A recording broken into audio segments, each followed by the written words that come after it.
So, if love isn't self serving, does that mean we can't do family style at dinner anymore? What's going on, everybody? We're talking about love again today. Let's dive right in.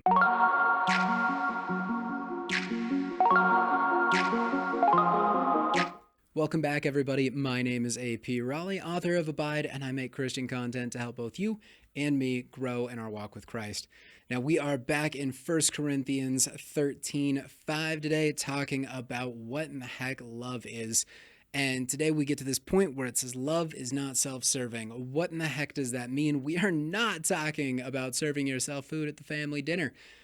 We are talking, however, about what love is at its essence. And of course, we always come back around to kind of the main definition, because this type of love that we're discussing, that we're trying to have for others, that God says about himself so rigorously, is unconditional. And while that makes perfect sense, I really like to rephrase it and just let you know that means there are no conditions. You don't have to do anything in order to receive it. That means it can be easily manipulated. And we can start to think, oh, well, I'm loving them for their benefit, but it also benefits me. Okay, sometimes there's passive benefit. Like, yes, if you're an employer, you can love your staff. They can be awesome. You can be so excited and cherish them, pour into their lives, love them. That's okay. Even though there's some sort of benefit that comes to you, the thing about love, though, is that's not the point. Because you don't have to do anything in order to get this unconditional love, this agape love. So when we're talking about it's not self-serving, it is not loving to go do something for someone else that is solely for your gain. So, if I go out and did charity work, and the only reason I did that charity work was so that I could put it on my resume and be noticed by others, yes, that may have been a good thing, but it wasn't loving. I can't come back and say, look at how loving and gracious and awesome I am because I did this thing for someone else, and now their life is awesome. And okay, it's good that I did that, but am I truly loving if I'm doing this to edify myself, to be more? And that's a point that seems obvious, right on the surface. It seems clear, like, oh, no, if I'm loving someone, of course I'm going to do things for their benefit. Of course I'm going to help them. But we really do sit in the gray area most of the time on this, where we jump into, you hear relationships all the time, that it's never good to go into a relationship intending to fix someone. You're supposed to love them right where they're at. And this is a long time advice. And it's really good advice, because we can't go into a situation and say, I see your potential, and so I'm going to pour into you, expecting that potential to be lived out. This is where love becomes self-serving, because I am in love with a vision of your future self. Are you really? Or is this some sort of odd lust concoction that you want that future, you want this destiny that they may or may not have in their life because you have predetermined someone else's life? And this is where we get into what the word itself means here. When it's talking about self-serving, it was really cool to go deeper in this and find out that it's really talking about control. That this word means getting to the bottom of something, but to have a tangible thing, it's graspable. It's a solution that you can 100% say yes, that like a contract, if you will. And this is the problem when we're using this with love, is that type of control that this is looking for a defined plan with no question, no problems, no potential for failure, this absolute narrative. Okay, I'm trying to control another person for my benefit, and saying that that's loving to them, that makes no sense because they're not involved. And that's confusing because it's unconditional, so they're already not really involved because it's my desire to love them. But this is also the why I'm loving them, because if I'm loving them in order to do something for myself, to have this sense of safety, the sense of control, then I am putting conditions on them. I am forcing them to do something. I am expecting something, and it can get really dark because I may not even share that. I may be placing these thoughts of what they need to be on the table and not allowing them the ability to control or choose or do anything, and calling that love because I know what's best. Well, that doesn't really line up at all, because even if I know best, I still need to give them a choice. And it's that freedom of expression, that freedom of choice that I find in God, because there's so many times where I'm going, God, help. I want to be doing X, Y, or Z. I want to be making a different change. Could you just force me to do it? Just make it. And God doesn't do that. He doesn't walk in and force my will to do something. And if you do have some confusion on that whole free will predestination thing, by the way, there's a link up top. It's probably on that side. In order to help solve some of that, because I did go into what faithfulness is. And getting back to this, though, whenever there's something going on that's this deep struggle with God, I find him so frustratingly unwilling to force me to do something, which can sound really weird, but it's more like I know he's got God powers, and I do not, and I would really like for God powers to just poof and better.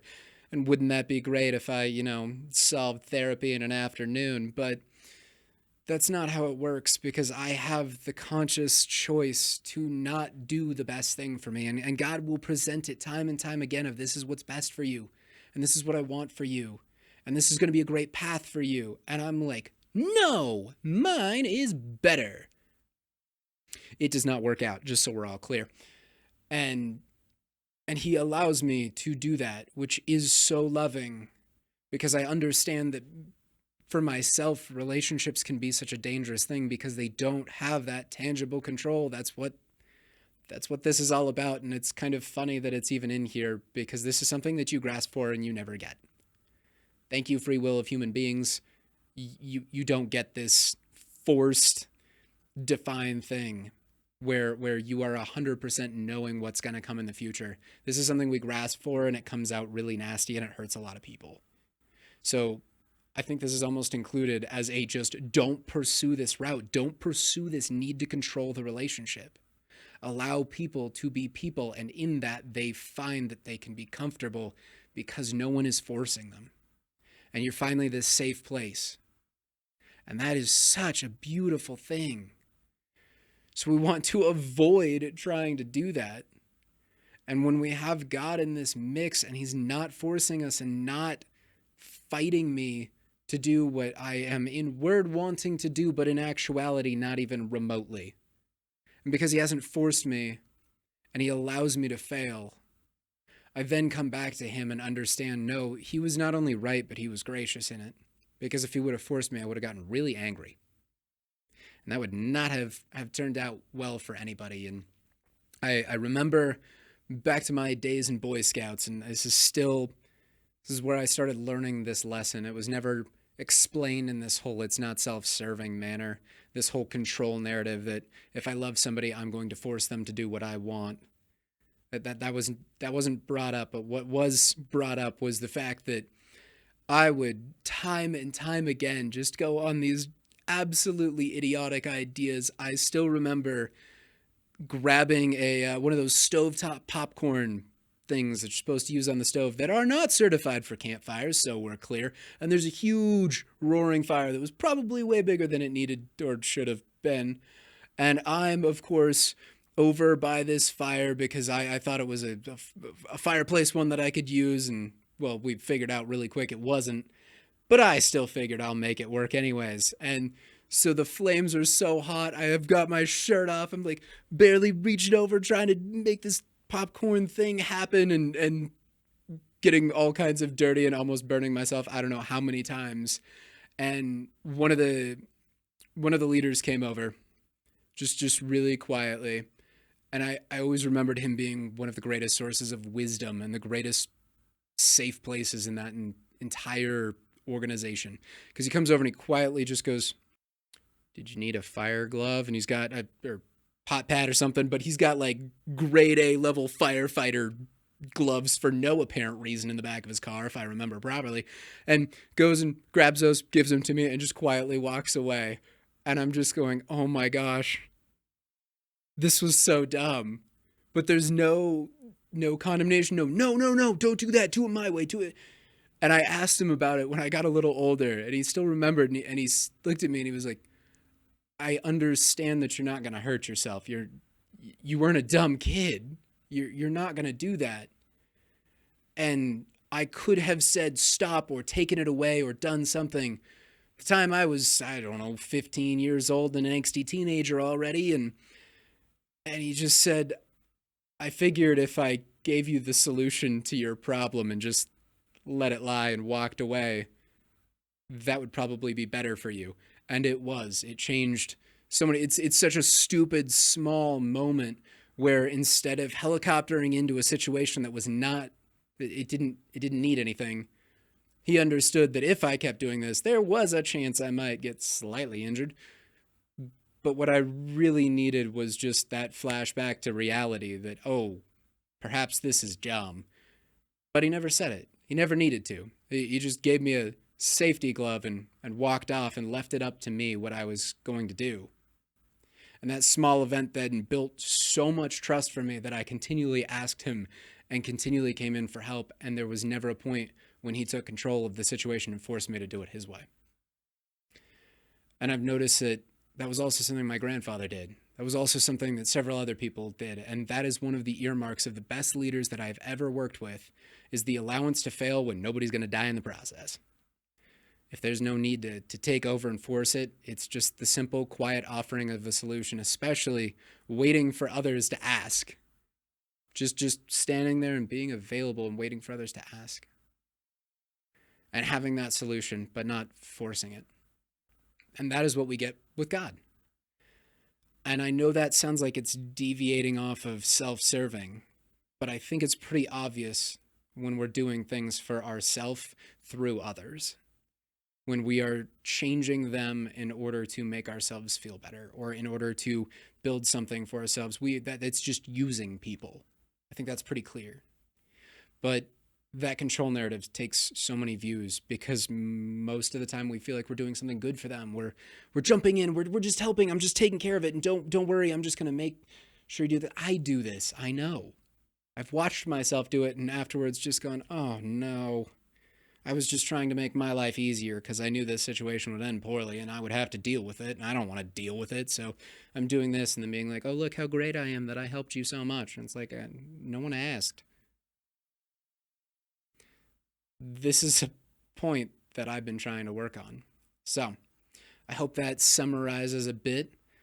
And this week, I hope you can find those places where we might be overreaching and see how we can change that narrative to just step back a little. It doesn't mean that you're not wanted. It doesn't mean that your advice isn't helpful. It doesn't mean it's not amazing. It just means love allows for failure. It doesn't need to constantly control. It simply needs to exist in a safe presence for others.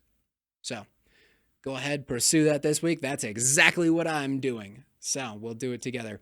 Now, if you do like this, there is more in the series over here. Also, that video I talked about earlier on faith, down here for you. Check it out.